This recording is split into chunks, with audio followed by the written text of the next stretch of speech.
The governor used some Wike faction of the People's Democratic Party was pulled out of the campaign council of the party's presidential candidate.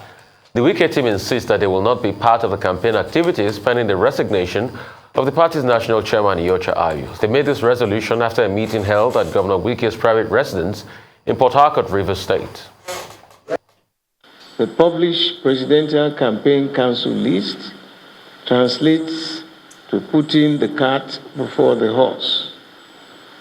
The pertinent issue before the party remains the resolution of the Ayu leadership debacle, which is a departure from the spirit and letter of our Constitution, which undermines the unity of our great party. It was therefore resolved that Senator Iyorchia Ayu resigns as the national chairman of the party for an acting chairman of Southern Nigeria extraction to emerge and lead the party on the national campaign.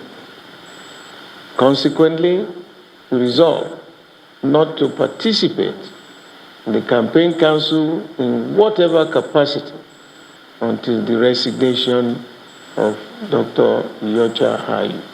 They're not different from the things that I mentioned at the Southwest Consultative meeting, and that is exactly where we are. We hope that the powers that be will listen to the voice of reason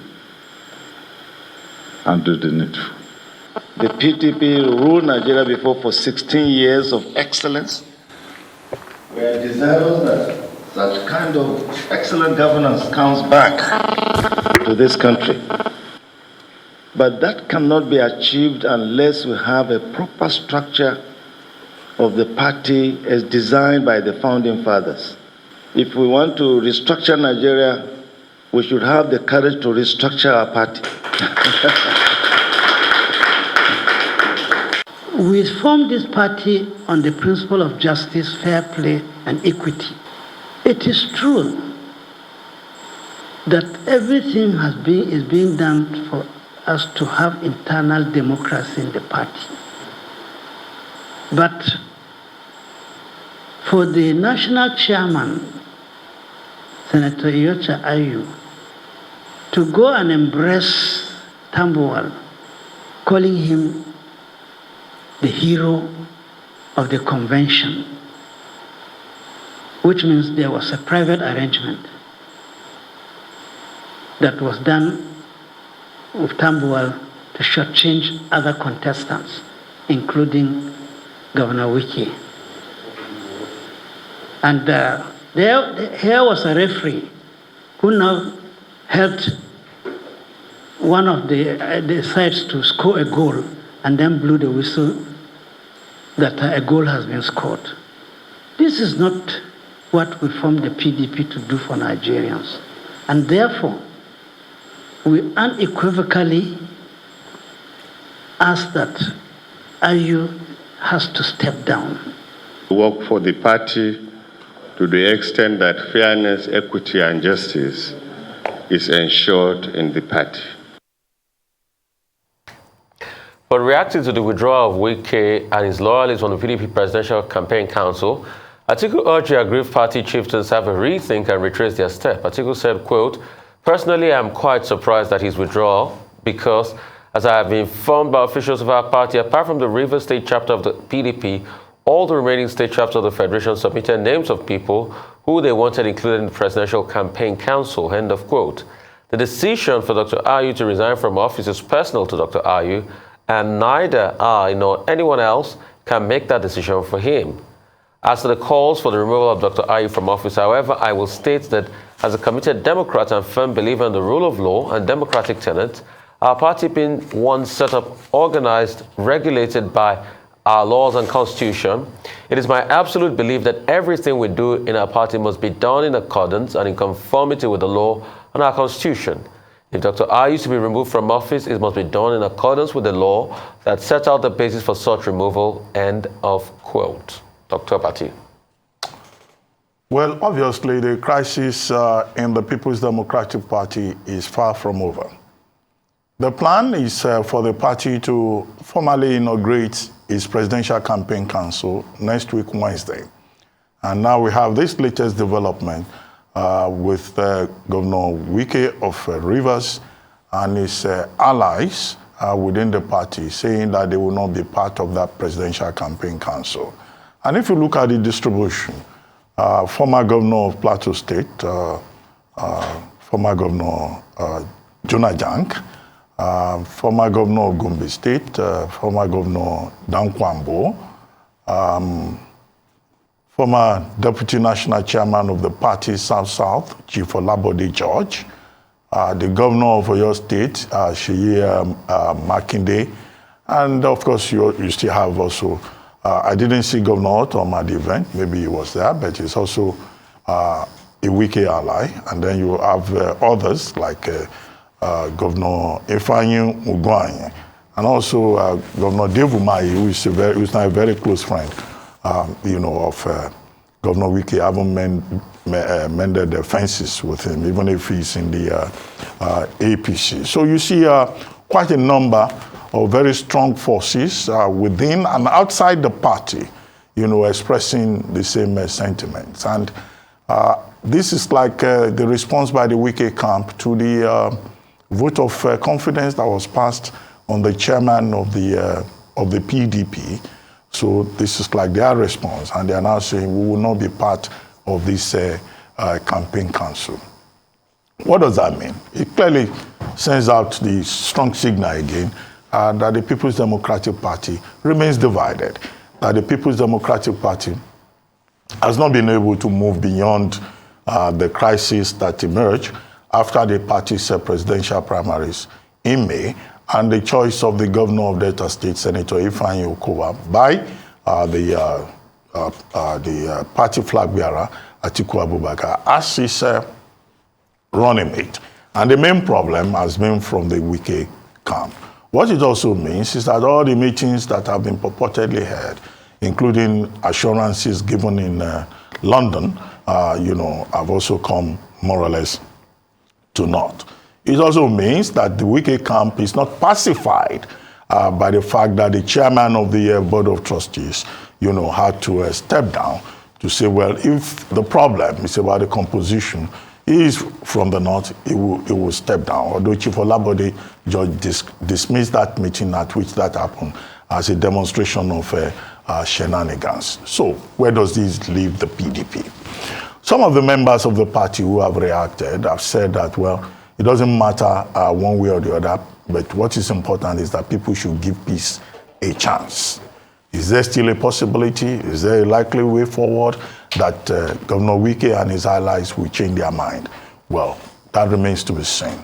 But the statement by the party candidate is very instructive. One of the things he started with is that he is surprised.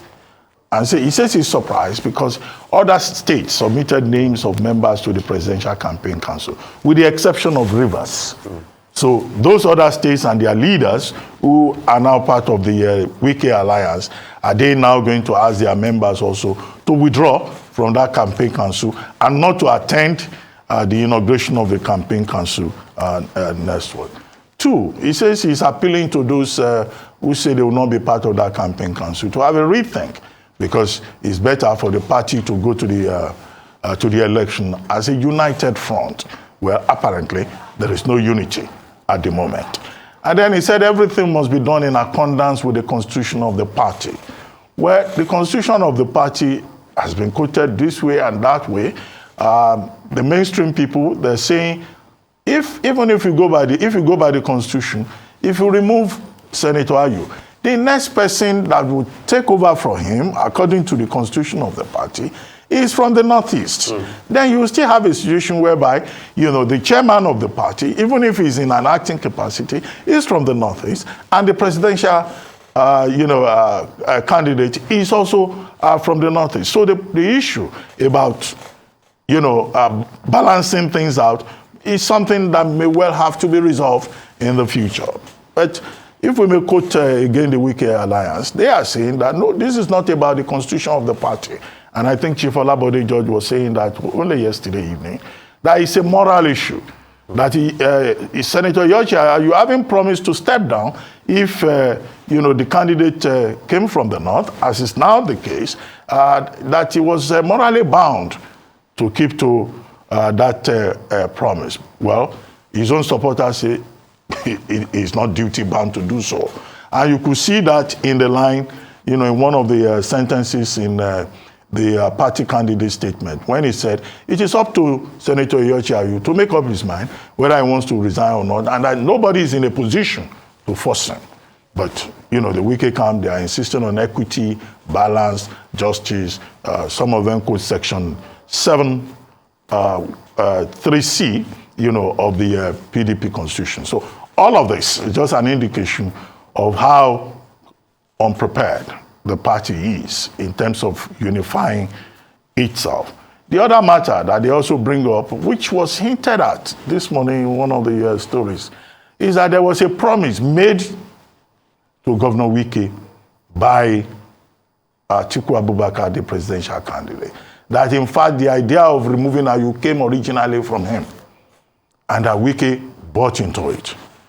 And there were other promises made to Wike. Okay, maybe Atiku Abubakar has broken the promise. But what is more important? Is it individual ego, or the party presenting a united front, or the party learning from the lessons of history, 2015, 2019? But it is up to the leadership of the PDP and the members to find a way out of this logjam. If this will make them lose the election, well, maybe in the future they will learn the lessons. Or maybe there's still a light at the end of the tunnel. I mean, Dr. Bati, you said it rightly. One thing is certain. It is scary where the PDP is now. I mean, I made mention of the Titanic getting close to the iceberg. I'd like to say the PDP, if not, is already at the close to the point of no return with this Wike case. And I must also say that the PDP did not manage this Wike case properly. And it is obvious. A lot of promises were made in the past. In fact, before Wike said this that you just said about the question of how you must go, last 2 weeks when Wike was speaking on one of this is commissioning, he challenged Alhaji Atiku Abubakar, and he said that Alhaji Abubakar should come out and deny the fact that he, Alhaji Atiku Abubakar, came to meet him in his own house in Abuja after the PDP primaries and told him that we must work together, Ayu must go first, and made other promises. Till date, the Atiku Abubakar camp has not come to deny or confirm that. So that's to show you that this was bungled and all the talks are not working. 28 is just around the corner. Is this how the PDP is going to go into it? People are already asking. That Atiku camp says he wants to unify Nigeria and he's not be able to unify his party. People are already taking polls online that, oh, will this Wike thing cause mayhem for the PDP? Largely, a lot of people are voting the affirmative that yes, it's going to be a big factor. And they can't run away from it. And also, the statement he gave was not definitive enough. It was still very, a way to meander through the situation that, we have to follow the rules of the land, the party must make its decision and all of that. But the counter-argument is when the party was breaking its own rules of zoning to a certain region, he didn't know that there were rules on ground. He did it to suit his own part. So now the argument they are making in the other part is that, why can't we also break the protocol and break the rules for this? But when you people were about to break the rules for zoning to keep it open so that you favor a certain candidate, you didn't know then. So it shows that the PDP's house is not in order, and it's going to affect them because when you look at it and extrapolate the numbers, Alhaji Atiku Abubakar needs to have a strong footing, or he needs to make some appearance in the Southwest. And Governor Seyi Makinde, that happens to be in this Wike camp, will help him make that appearance in the Southwest. Correct me if I'm wrong. Are there 2 PDP governors in the Southwest? Okay, now with Adeleke, which is on the side. But Seyi Makinde, for a while, has still been a governor. Even if he takes Osun because of Adeleke is there, he needs to also look at Ibadan or your state for those votes to come in. So it's a very messy situation for the campaign. But I said earlier on, 24 hours is a long time in politics. They might be close to the point of no return, but I doubt if anything will be done. But if it's done, good on them. It will be surprising. Wish them the best, but they didn't manage this matter. And like you said, we don't learn from history, Dr. Abati. This might sink the PDP in this election. But time will tell. What do I know? The Academic Staff Union of Universities says it will appeal a court order directing it to suspend its 7-month strike. The union's counsel, Femi Falana, said it will file an appeal and stay the execution of the judgment by the National Industrial Court of Nigeria. ASU has since been on strike since February 14. It's calling for improved funding for universities, a review of salaries for lecturers, and a change in payment platform, among other issues. Several meetings between ASU and the federal government have ended in a deadlock. Educational development has been halted, particularly in public universities in Nigeria, which ought not to be, because when that fundamental pillar on which development rests is halted for 7 months, it means the entire economic, the entire social development is also halted, which ought not to be. So what the court did was to agree with us that an interlocutory injunction has to be granted against the Academic Staff Union of Universities, their agents, privies, or whatever name they are described, from continuing with the strike pending the hearing and determination of the substantive suit. That's in accordance with rule of law. Well, the judgment has come. It has come. The court has ruled that members of ASU are restrained from continuing the strike action, and that they should return back to the classrooms pending the determination of the substantive suit. As per the next action, there are quite a number of options open to the union. We will study the ruling with the legal team, and then we will adopt the most appropriate option. Dr. Abati, your take on this. Well, in a statement issued yesterday by the leadership of the ASU, I think in the Southwest Zone, it was made very clear that the leadership of ASU is appealing to university teachers to be calm, not to take the laws into their hands, and that efforts have been made to get counsel to the Academic Staff Union of Universities, Mr. Femi Falana, SAN, to file an appeal and also a stay of execution immediately. But until that is done, of course, we all know what the position is. The federal government, through the Ministry of Labor, had filed this interlocutory injunction. And that is what the court of Justice Hammond, has granted for now. And, basically what they are saying is that the status quo should be maintained, the status quo antebellum, until the determination of the substantive suit.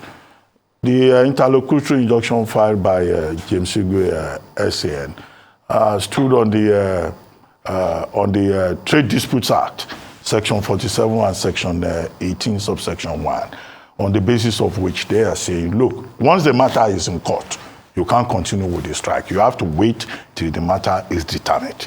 And that is precisely what has happened now. But when will the case be determined? Because the more substantive case that the federal government is pushing is that the strike that has been declared by ASU is in fact illegal.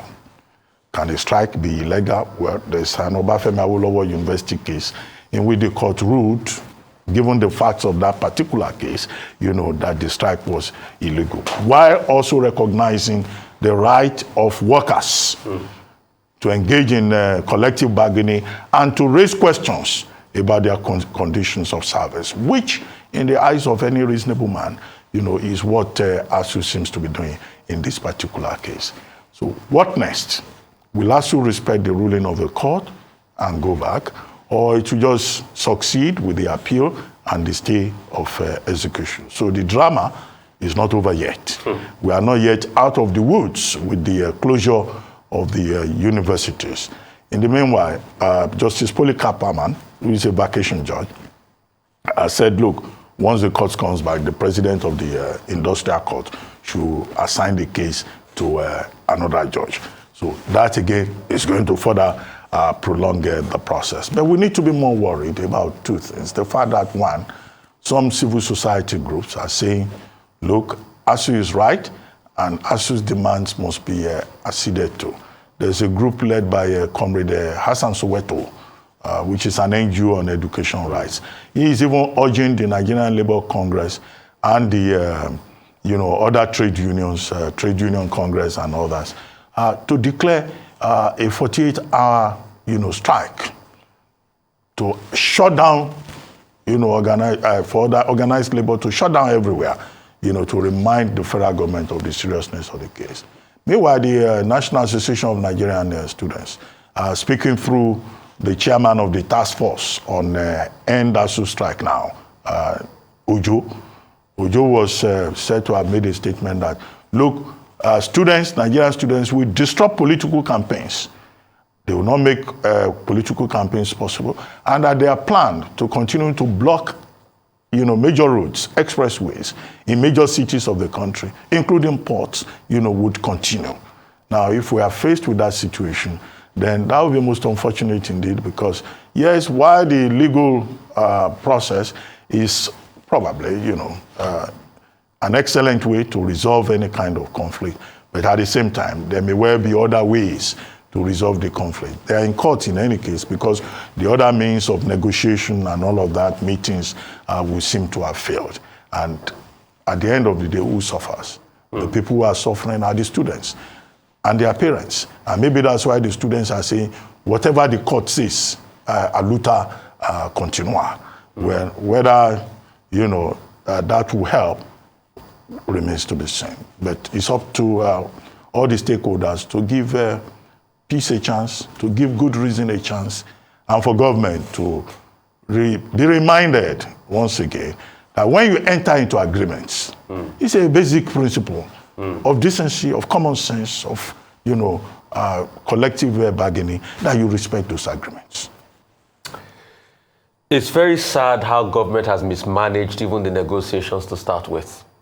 Because when you look at all of this, the negotiations were bungled from the start.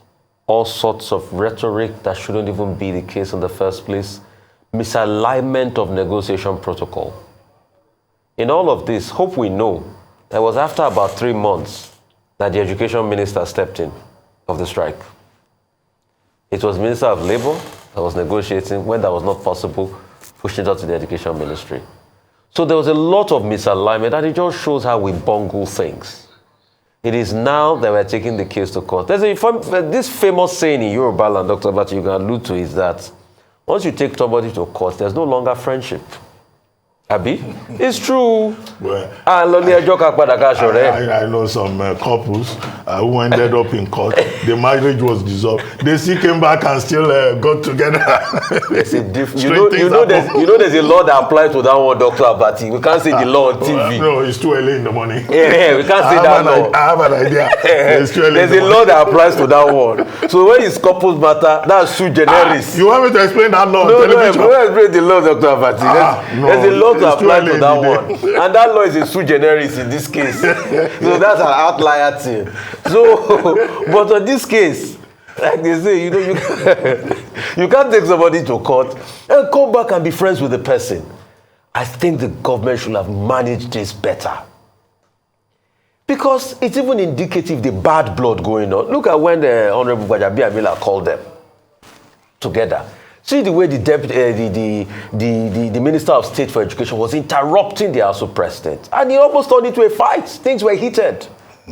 And that's why we need to call people on the round table. If possible, de-escalate things. Let them even first meet in an informal environment. Build trust and friendship first before they go back to this negotiation. It might be a very stupid suggestion. But maybe it's even time for government official negotiator and the House people to go on a retreat together, where they are not even talking the negotiation. Oh, how is your family? How's them? Just even have interpersonal relationship first, because it's all very hot now. And this has to be done for the future of the generations yet unborn in this country, because the ASU strike has truncated everything. And please, the federal government should stop threatening ASU with all these and other ancillary unions of CONUSA and the like, because those ones too are saying they will open up the school, and the VCs are saying they will open up the school, and those other unions will come. No! We are trying to solve the problem on ground. If the Nigerian education system was even way better, do you think that ASU will be going on this incessant strike? Didn't they do a needs assessment on the school and discover that the schools are just functioning based on the grace of God? Universities where there are not enough professors, not enough teaching staff. Then you wonder what is even the faculty going into the learning process for the students. The universities are on their knees and the government must wake up and do something about it. And coupled with this, we're already having brain drain. Our professors are going to countries like Ethiopia to get a better deal. But now you've taken it to court because you want to gain this as an advantage and say, okay, we took them to the court as instructed. The government now can quote court. Does the government even follow court orders in this country, Dr. Abati? This same government are taking people to... Do they maintain court orders? Do you know how many court orders the government have flouted?